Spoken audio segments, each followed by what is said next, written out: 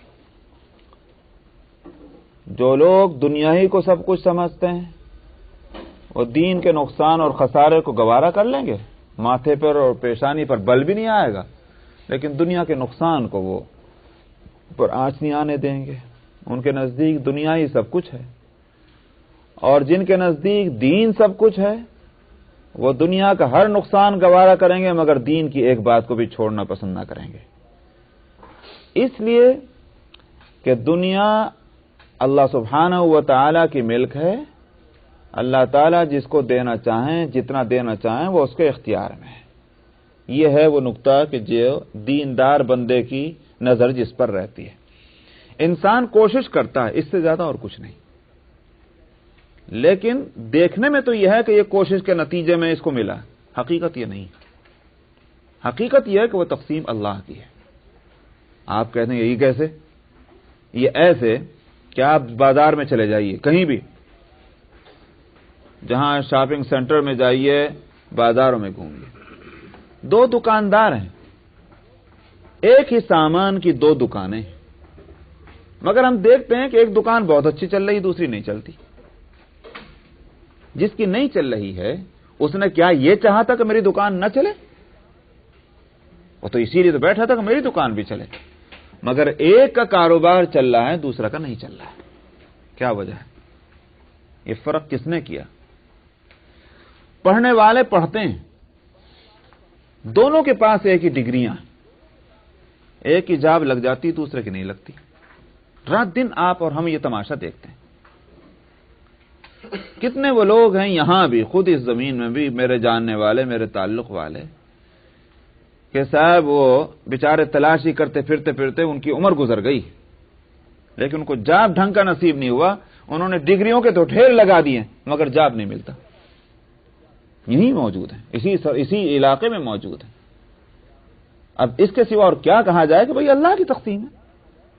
اس کے یہ معنی نہیں کہ ہاتھ پیر نہ مارے جائیں، کوشش کرنی ہے، اس لیے کہ وہ اللہ کا بنایا ہوا نظام ہے۔ اس نظام کا تقاضا یہی ہے کہ ہم کوشش کریں، مگر اسی کے ساتھ نظر اس پر ہو کہ ہوگا وہ جو اللہ چاہیں گے، جس کے لیے دو لفظ ہیں، اس ساری حقیقت کی کو ریپرزینٹ کرنے والے اور اس پر روشنی ڈالنے والے دو ہی لفظ ہیں جو اسلام کا ادب سکھلاتے ہیں، اور وہ یہ ہے کہ السعی منا والاتمام من اللہ۔ ہمارا کام کوشش کرنا، پورا کر دینا اللہ کا کام ہے۔ یہ ہے وہ دو لفظی حقیقت جو سارے معاملے کو سامنے لا کر رکھ دیتی ہے۔ جو لوگ اس حقیقت کو نہیں مانتے ان کے ہاں یہ ہے کہ بھئی ہماری کوششوں پر ہی مدار ہے اور ڈیپینڈ کرتا ہے، موقوف ہے کامیابی۔ اب اگر کہیں ناکامی ہو رہی ہے تو وہ یوں نہیں کہیں گے کہ اللہ نے فیصلہ ایسا کیا، یہ کہیں گے شاید ہم سے یہاں کچھ غلطی ہو گئی، یہاں کچھ غلطی ہو گئی، بھئی یہ کر لو، پھر یہ کر لو، پھر یہ کر لو۔ وہ اسی میں سرگرداں رہیں گے، لیکن اللہ کا فیصلہ تو نہیں بدل سکتے۔ نتیجہ یہ ہوتا ہے کہ ان کو زندگی کا چین نصیب نہیں ہے، اس لیے کہ وہ یہ سمجھ رہے ہیں کہ ہماری تدبیروں سے کچھ میں غلطیاں ہو رہی ہیں۔ اب صحیح تدبیر ہونی چاہیے، ہر مرتبہ صحیح تدبیر کی کوشش کرتے ہیں مگر وہ مل نہیں پاتا۔ وہ ایسے ہی جیسے ایک لاٹری میں کھیلنے والا لاٹری کا ٹکٹ لیتا رہتا ہے، وہ سمجھتا ہے کہ میری تدبیروں سے غلطی ہو رہی، سمجھ میں آیا؟ اور نتیجہ اس کا یہ ہے کہ عمر گزر جاتی ہے، وہ ٹکٹ خریدتے خریدتے اس کو لاٹری نہیں ملتی، کیا کر سکتا ہے؟ سمجھ میں آیا؟ یہی تو ہے۔ تو ٹھیک یہ حالت پوری دنیا کی ہے۔ جو اہل دین ہیں ان کا معاملہ یہ ہے کہ بھئی ایک جائز حد میں، مناسب ایک مقدار میں ہم کوشش کریں گے، اس کے بعد اللہ کے حوالے۔ مل رہا ہے تو ہم سمجھیں کہ اللہ تعالیٰ نے ہمارے لیے دینا مقدر کیا، نہیں مل رہا ہے تو ہم اس پر راضی ہوں گے، اس لیے کہ اللہ تعالیٰ نے ہمارے لیے اتنا ہی فیصلہ کیا۔ کتنی بڑی آسانی ان کے لیے ہو گئی۔ اسی لیے بڑی سے بڑی مصیبت کیا ہے، اسلامی ادب بتا رہا ہوں اس لیے کہ آپ کو ممکن ہے کہ ان باتوں سے تسلی نہ ہو رہی ہو، لیکن قرآن پاک کی آیت کو اگر حوالے سے بات کہی جائے تو پھر تو اطمینان ہو ہی جائے گا ایک مومن کو۔ بڑی سے بڑی مصیبت کیا ہے انسان کے لیے؟ موت۔ اس سے بڑی مصیبت تو کوئی نہیں۔ ساری مصیبتیں حل کی ہیں موت کے مقابلے میں۔ لیکن موت جو سب سے بڑی آفت ہے، اس کے تعلق سے اسلام نے کیا کہا کہ جب کوئی مصیبت ایسی، اور مصیبتوں کو گنایا ہے، فرمایا وَلَنَبْلُوَنَّكُمْ بِشَيْءٍ مِّنَ الْخَوْفِ وَالْجُوعِ وَنَقْصٍ مِّنَ الْأَمْوَالِ وَالْأَنفُسِ، ہم نے ساری مصیبتیں بڑی بڑی گنا دیں، فرمایا ہم تم کو آزمائیں گے، ضرور آزمائیں گے تم کو، دنیا میں ایسے نہیں چھوڑ سکتے ہم تم کو، ضرور آزمائیں گے تو ہم کو خوف کے ذریعے سے ڈر ہوگا، جانوروں کا ڈر ہے، دشمنوں کا ڈر ہے، سمجھ میں آیا، ہر طرح کی آفت ہے۔ والجوع، بھوک اور پیاس، یعنی فقر و فاقہ، مال کی کمی، جاب چھوٹ گئی، جاب لیس ہو گئے، بزنس بیوپار ڈوب گیا، کھانے کے لالے پڑ گئے۔ میں نے ایسے لوگ دیکھے ہیں واقعتاً کہ فیکٹریوں کے مالک، میں نے دو آدمیوں کا بھی میرے دماغ میں تصور آ رہا ہے۔ ایک صاحب میرے پاس آ کر بیٹھا کرتے تھے ساؤتھ انڈیا میں، جگہ کا نام نہیں لیتا، ان کے طور و طریق سے، ان کے انداز سے، ان کے چہرے سے، ان کے مہرے سے، ہر چیز سے معلوم ہوتا تھا کہ یہ لاکھوں میں کھیلا